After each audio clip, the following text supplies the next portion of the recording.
Paper.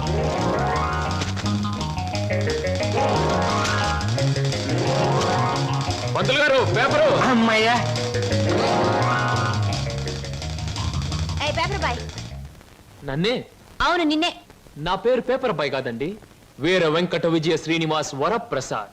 పూర్తిగా పిలవలేని కొంతమంది బద్దకస్తులు శ్రీనివాస్ అంటారు. ముచ్చటగా ముద్దుగా పిలవాలనుకున్న వారు సీను అంటారు. సుబ్బమ్మ గారు. నా పేరు సుబ్బమ్మ కాదు, లలిత.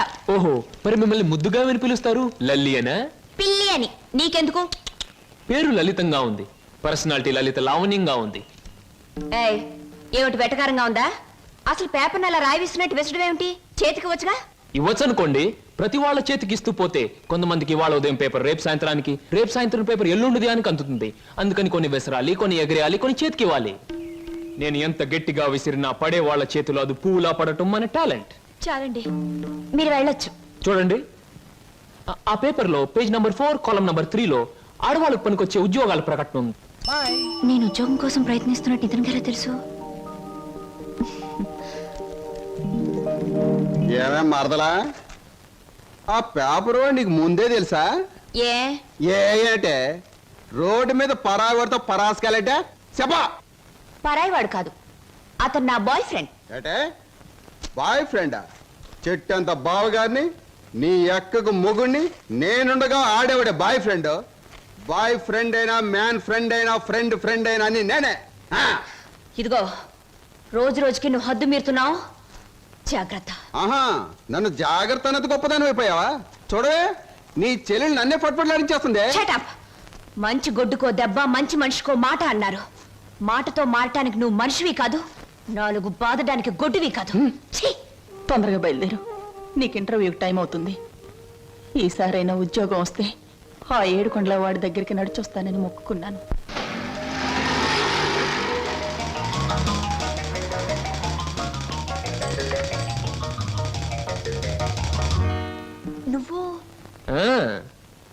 నువ్వు పేపర్ బాయ్ కదూ, మరి ఆటో? ఏమిటండి అలా ఆశ్చర్యపోతారు? చూడండి, జీవితం గడియారం లాంటిది. 1 నుంచి 12 వరకు నడిచే ముళ్ళు ఒక్కో చోట ఒక టైం నుంచి పెడతాయి. అలాగే నేను గడియారంలో ముళ్ళు లాంటి వాడిని. జీవితంతో పోటీ పడి తిరుగుతూనే ఉంటాను, గెలుస్తూనే ఉంటాను. పదండి పదండి. నువ్వెక్కడికి? ఎక్స్క్యూజ్ మీ, నేను ఇంటర్వ్యూకేనండి. నువ్వు ఇంటర్వ్యూకా? నేను బిఏ పాస్ అయినండి. ఆశ్చర్యపోకండి, ఇంటర్వ్యూ అయ్యాక తీరిగ్గా కూర్చొని ఏ కూల్ డ్రింక్ తాగుతూ ఆశ్చర్యపోతారు కానీ. Okay, yes, sit down. మీ అందరికీ ఒకే ఒక ప్రశ్న వేస్తాను, దానికి మీరు సమాధానం చెప్పాలి. నాకు నచ్చిన సమాధానం చెప్పిన వాళ్ళకి అపాయింట్మెంట్ ఆర్డర్ వస్తుంది. ఓకే? Okay okay sir. ఈ టైంలో వీరికి కావాల్సింది కూల్ డ్రింక్. నా డ్యూటీ అయిపోయింది, నాకు కూడా కూల్ డ్రింక్ పట్టుకురా పో. కస్టమర్స్ కి ఎప్పుడు ఏం కావాలో ఎలా కావాలో తెలుసుకుని అడగకుండానే సర్వ్ చేయడం కూడా మన ఎక్స్ట్రా టాలెంట్. వేడెక్కి నేను నిరుద్యోగులు కావాల్సింది కూల్ డ్రింక్. తీసుకోండి. మీరు గడియారం? ఏమిటండి నువ్వులో నుంచి మీరులోకి జంప్ చేశారు? నా గడియారంలో ఈ ముళ్ళు ఇక్కడ సర్వర్ గా పార్ట్ టైం జాబ్. చెప్పండి. ఏం చెప్పమంటారు? పోనీ నన్ను చెప్పమంటారా? చెప్పండి. మీకు అక్కగారు ఉన్నారు, చాలా మంచివారు. మీకు బావగారు ఉన్నారు, చాలా మంచివారు కారు. మీరు చదువు పూర్తి చేసుకుని ఉద్యోగం కోసం కాళ్ళు అడిగేలా తిరుగుతున్నారు. am I right? ఎవరో చెప్పకుండా మీకు ఇన్ని వివరాలు ఎలా తెలుస్తాయండి? తెలుసుకోవాలనుకున్న విషయం తెలుసుకోవాలనుకున్న టైంకి కరెక్ట్ గా తెలుసుకోవడం మన టాలెంట్. మీకు ఉద్యోగం కావాలి అంతేగా? అదేదో కూల్ డ్రింక్ ఇచ్చినంత సులువుగా చెప్తారేమిటి? అవునండి, నేను అబద్ధం చెప్పడం లేదు, నిజమే చెప్తున్నాను.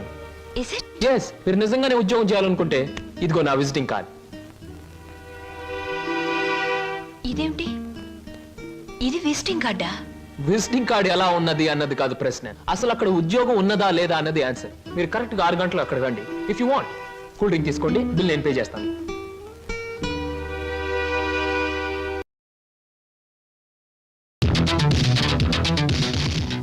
Hi, welcome welcome. ఏమిటి డాన్సులు గెంతులను చూస్తున్నారా? మేమంతా సరదా కోసం ఈ డాన్స్ చేయట్లేదండి. విరాట మహారాజు నర్తనశాల చూసే వాళ్లకు నాట్యమందిరంలా కనపడవచ్చు, కానీ అదే పాండవులకు ఆశ్రయం ఇచ్చింది, పాపాత్మునైన కీచకుడిని పతనం చేసింది. ఇది అంతేనండి, ఎంతో మంది నిరుద్యోగులకు ఆశ్రయం, నిరుత్సాహమైన కీచకుడి పతనం. అందుకే దీని పేరు నర్తనశాలని పెట్టాం. మేమంతా చదువుకొని ఉద్యోగాలు రాక, బల్ల కింద లంచాలు ఇవ్వలేక, మంత్రి గారి రికమెండేషన్ తేలేక, నిరుత్సాహంతో చావలేక, దాన్నే ఉత్సాహంగా మార్చుకొని స్టేజ్ పర్ఫార్మెన్స్ ఇస్తూ ఆ ఆదాయాన్ని పంచుకుంటున్నాం. మీరు మా జాతి వాళ్ళే అని పసిగట్టి మిమ్మల్ని మా నర్తనశాలకు ఆహ్వానించాం. అంటే మీరు నాకు ఇస్తానన్న ఉద్యోగం ఇదా? అవునండి. మరి నాకు డాన్స్ రాదే. మా నర్తనశాలలో అడుగు పెట్టినప్పుడే మీకు సగం డాన్స్ వచ్చినట్టు. I'm the master, you are the student, we are the best. Shambhu Shankara, నాకు ఆటలన్నా పాటలన్నా ఆట పాట నేర్చిన అమ్మాయిలన్నా ఉర్రి పూసుకుని చచ్చిపోయేంత ఇష్టం. ఓహో, మీ నాట్యం అమోఘం, అద్భుతం. నమని మీ నాట్యాన్ని చూస్తే ఆత్మహత్య చేసుకుని చచ్చిపోతుంది. కోయిల మీ పాట వింటే ఉర్రి పూసుకుని చచ్చిపోతుంది. కోడి పుంజు పెట్ట మీ వయ్యారాన్ని తిలకిస్తే తేనె పట్టంత గుడ్డు పెడుతుంది. ఆవు మీ వయ్యారాన్ని తిలకిస్తే 1 లీటర్కు బదులు 6 లీటర్ల పాలు ఎక్కువ ఇస్తుంది. గాడిదలు మీ అందాన్ని చూస్తే గుర్రాలైపోతాయి. అందుకే నా బిరుదు బంధులకు బంధు, బిందులకు బిందు, గళ బంధు. పదవే. ఒరే నిశాచరా, నేను చెప్పినవన్నీ ఆ అమ్మాయికేగా? అవునండి. మరి ఆ పిల్లలా వెళ్ళిపోయింది? ఈ మధ్య ఆడాళ్ళకి శివుడు ఎక్కువైందని పేపర్లో చదివాను. హలో శంభూ శంకర, నేను ఈ హోటల్ కి హోల్సేల్ గా ప్రొపరేటర్ని. నా పేరు బొక్క లంబోదరం, ఓ రఫ్ బోలా. ఏమిటి గోల? జాగీల చెప్పెద గిలగిల బిలబిల. ఓ మీ నాట్యం అమోఘం, అద్భుతం. ఆ అడుగులో జిడుగు, అందమైన మడుగులో వెన్నెల కథం తొక్కుతూ. ఓ ఏ మా కదలికలు, భంగిమలు, భుంగిమలు, మీకివే మా జోహాలు. పెట్టలేము మీ ఆటపాటలకు చెడ్డ పేర్లు, గిడ్డ పేర్లు. ఇటు తిరగండి. Thanks very much. సార్. ఏమిటయ్యా? అది మీరు డాన్స్ బాగా చేశారండి. Thank you sir. Me steps కూడా అదిరిపోయండి. అదేంటయ్యా, స్టేజ్ బానే ఉందిగా? మీరు బాలే జోకులేస్తారండి. I'm sorry sir. మరి మిమ్మల్ని ఒకటి అడగాలండి. ఏమిటయ్యా? అది అదే మీ చెప్పు. అదే మీ చెప్పు. అదేనండి, మీ ఆటోగ్రాఫ్ కావాలండి. ఓ, ఆటోగ్రాఫా? ఏం చేస్తారు ఈ ఆటోగ్రాఫ్ తో? ఇంటికి వెళ్ళండి, చూసుకుంటానండి. దాని తర్వాత? దాని తర్వాత మళ్ళీ చూసుకుంటానండి. ఆహా, బాగా చూసుకో. అలాగే. నీ పేరు 8 వెంకట్రావు, అవునా? అవును సార్. 8 అని ఎందుకు పెట్టుకున్నావు? 7 ఆకులను ఎందుకు పెట్టుకోలే? నే చెబుతా, 7 ఆకు చదివిన కంటే ఇంకో ఆకు ఎక్కువ చదువు ఉంటారు వీళ్ళు వంశం వాళ్ళు. అయ్ ఒరే 8 నువ్వేదో గొప్పవాడివని నిన్ను ఇక్కడికి పిలిపించలేదు. నీకో పెళ్ళా ఉంది, దానికి నువ్వు మూడివి. దానికో చెల్లెలుంది, అది నీకు మరదలు. అందమైన మరదలు, హంసలాంటి మరదలు, యువకుల హృదయాలను కదిలించి హింసలాంటి మరదలు. నువ్వు పరమహంసవి. ఆ మరదలికి పెళ్లి చేయలేకపోవడం పరమహింస లాంటిది. దానికి పెళ్ళి ఏంటండి? చూస్తాను ₹10 దొరికితే పెళ్లి చేస్తాను, లేదని నేనే కట్టేసుకుంటానండి. ఒరే 8 వెంకట్రావు, ఇంకొక్కసారి ఆ కోత కూసావంటే నిన్ను ఎండుటాకులు చేసి అగ్గిపుల్ల గీసి ముట్టించేస్తే మాడి మసిపోతావు. సమస్య ఆవేశపడండి. మొన్నసారి ఇలా ఆవేశపడి పిల్లరిస్తే కుక్కను చంపేశారు. ఒరే నిశాచరా, ఒరే, ఆయ్, నీ మరదలికి వెంటనే పెళ్లి చేయబోతు. పెళ్ళా? నేనెలా చేయగలండి? ఇలా ఈ డబ్బు రేపు నీ మరదలి పెళ్లి ఖర్చులకు గాను, నీ మరదలికి నేను నిర్ణయించబోయే ఉత్తమ పురుషునితో పెళ్లికి ఒప్పుకొనుటకు గాను. అందువల్ల మీ ప్రయోజనం ఏంటండి? తాజ్ మహల్ మీద తాటికాయ పడినా పర్వాలేదు గాని ఈడుచ్చిన ఆడపిల్ల మీద ఈగ బారినా ఒప్పుకోను. 10 మంది ఆడదాన్ని 10 రకాలుగా అనుకుంటే 20 రకాలుగా నాకు అవమానంగా ఉంటుంది, 30 రకాలుగా బాధగా ఉంటుంది, 100 రకాలుగా నా మనసు చెడిపోతుంది. అందుకే చెయ్యాలి పెళ్లి. సిద్ధం చెయ్యి, వెంటనే వెళ్ళి. అలాగేనండి. అంటే దీని ఆంతర్యం ఏమి సమాచారా? నిశాచరా, ఎలాగూ ఆ పిల్ల మన వంటి మూతి ముక్కు కిరికిరా తిప్పుతుంది. అందుకే ఒక విధవని రెడీ చెయ్యి. ఆ విధవని దానికి కట్ట పెట్టేద్దాం. ఆ తరువాత వాడిని పక్కకు నెట్టేద్దాం. ఆ తరువాత దాన్ని మన పక్కలో చుట్టేద్దాం. అంటే చేపను పట్టేది వాడు, పులుసు వండుకు తినేది మనం.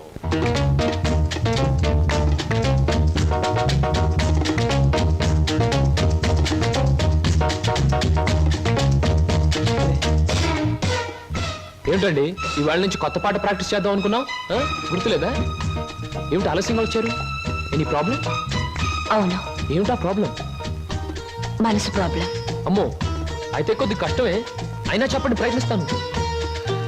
ఈ రోజు సాయంత్రం నా పెళ్లి చూపులు ఏర్పాటు చేశారు. ఓ, కంగ్రాట్స్. పెళ్లి చూపులంటే ఎగిరి గంతులేయాల్సింది పోయి ఇలా డల్గున్నారేమిటి? ఇష్టమైనప్పుడు, ఇష్టమైన వాడైనప్పుడు ఎగురు గంతయొచ్చు. అయితే మీకు ఇష్టం లేని పెళ్లి చేస్తున్నారన్నమాట. ఓ, నీకు పని చేయండి, మీకు ఇష్టమైన వాడి దగ్గరికి వెళ్ళి, ఒరే అబ్బాయి, నన్ను ఇంకొకడికి ఇచ్చి పెళ్లి చేస్తున్నారు, వచ్చి కాపాడుకొని చెప్పండి, అంతే. చెప్పొచ్చు, అతనంటే నాకు ఇష్టమే. మరి నేనంటే అతనికి ఇష్టం ఉందో లేదో తెలుసుకోవద్దు. తెలుసుకోండి. తెలుసుకోవాల్సిన బాధ్యత నాది కాదు, అతందే. మీరు చెప్పకపోతే అతనికి ఎలా తెలుస్తుంది పాపం? తెలుసుకోపోతే అతనే మగాడండి. నాకు ఈ పెళ్లి ఇష్టం లేదు. అతని తప్ప నన్ను ఆదుకునే వాళ్ళు మరెవ్వరూ లేరు. ఏం జరుగుతుందో అదే జరుగుతుంది. ఒకటి మాత్రం గుర్తుంచుకోండి, ఆడది తనకి ఇష్టమైన మగాడి దగ్గరే మనసు విప్పి చెప్తుంది.